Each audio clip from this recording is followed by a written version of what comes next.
পেঁপে দিয়ে মুরগির মাংস এত সুস্বাদু হতে পারে না দেখলে বিশ্বাসই করবেন না।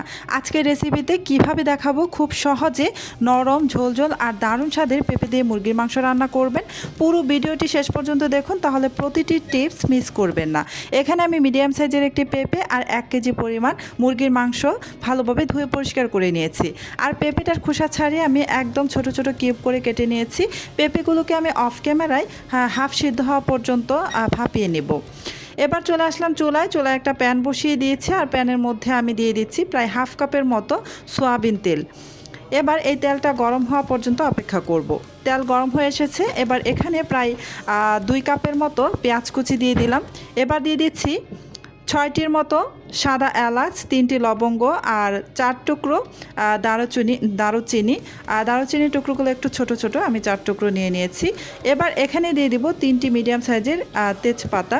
এবার নাড়াচাড়া করে পেঁয়াজটা হালকা সোনালি হওয়া পর্যন্ত ভেজে নেব। এই তো পেঁয়াজটা কিন্তু হালকা সোনালি করে ভেজে নেওয়া হয়ে গিয়েছে।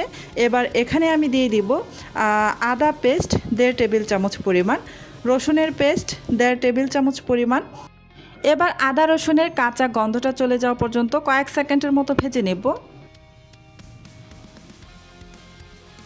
এবার এখানে দিয়ে দিচ্ছি জিরা পেস্ট 1 টেবিল চামচ পরিমাণ। আপনারা যদি জিরার ঘ্রাণটা একটু বেশি পছন্দ করেন তাহলে কিন্তু এখানে 1.5 টেবিল চামচ পরিমাণ ব্যবহার করতে পারেন, তবে আমি 1 টেবিল চামচ পরিমাণ দিয়ে দিয়েছি, এটাই আমার কাছে একদম পারফেক্ট লাগে।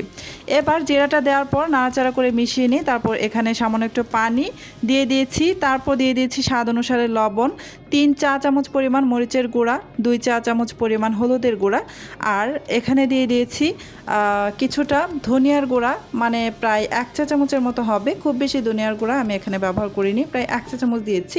এবার নাড়াচাড়া করে মশলাটাকে বেশ ভালো করে কষিয়ে নেব একদম তেলটা ছেড়ে আসা পর্যন্ত।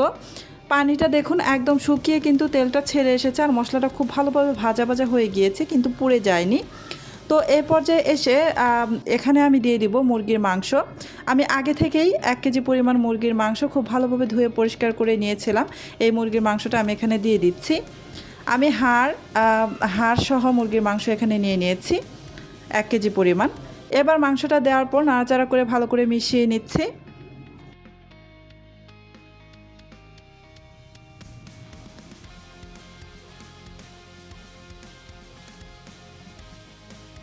ভালো করে নেড়েচেড়ে মিশিয়ে নিয়ে এবার এখানে প্রায় সামান্য একটু পানি দিয়ে দিচ্ছি। খুব বেশি পানি দেবেন না, সামান্য একটু পানি দিয়ে এই মুরগিটাকে ভালো করে কষিয়ে নেবেন। চুলার আঁচ মিডিয়ামে রেখে এই মাংসটাকে ভালো করে কষিয়ে নিতে হবে। ঢাকনা দিয়ে ঢেকে কিছুক্ষণ অপেক্ষা করছি। বেশ কিছুক্ষণ সময় আমি এই মাংসটাকে কষিয়ে নিয়েছি। অফ ক্যামেরায় কিন্তু আমি আরও 2-3 বারের মতো নেড়েচেড়ে দিয়েছিলাম। এবার এখানে দিয়ে দিচ্ছি হাফ সিদ্ধ হওয়া পর্যন্ত ভাপিয়ে নেওয়া পেঁপেগুলো দেওয়ার পর নাড়াচাড়া করে ভালো করে কিন্তু মিশিয়ে নিচ্ছি।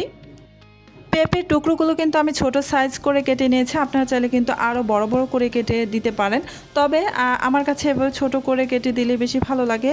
পেঁপের টুকরোর মধ্যে খুব ভালোভাবে মশলা ঢুকে যায়। তো ভালো করে নেড়েচেড়ে মিশিয়ে নেওয়ার পর এখানে আমি প্রায় হাফ কাপের মতো পানি দিয়ে দিলাম। এবার প্রায় 5 থেকে 6 মিনিটের মতো আমি রান্না করে নিয়েছি, দেখতেই পাচ্ছেন। ঢাকনা দিয়ে ঢেকে 5 থেকে 6 মিনিট রান্না করার পর এই যে চুলাটা বন্ধ করে আমি 5 মিনিট ঢেকে রেখে দিয়েছিলাম। তারপরে যে দেখুন 5 মিনিট পর ফাইনাল লুক দেখতে কেমন হয়েছে। আশা করি আজকের পেঁপে দিয়ে মুরগির মাংসের রেসিপিটি আপনাদের ভালো লেগেছে। যদি ভালো লেগে থাকে তাহলে ভিডিওটিতে একটি লাইক দিন, কমেন্ট করে জানান কেমন হয়েছে। আর এমন সহজ ও মজার রেসিপি পেতে আমার চ্যানেলটি সাবস্ক্রাইব করে পাশেই থাকবেন। আল্লাহ হাফেজ।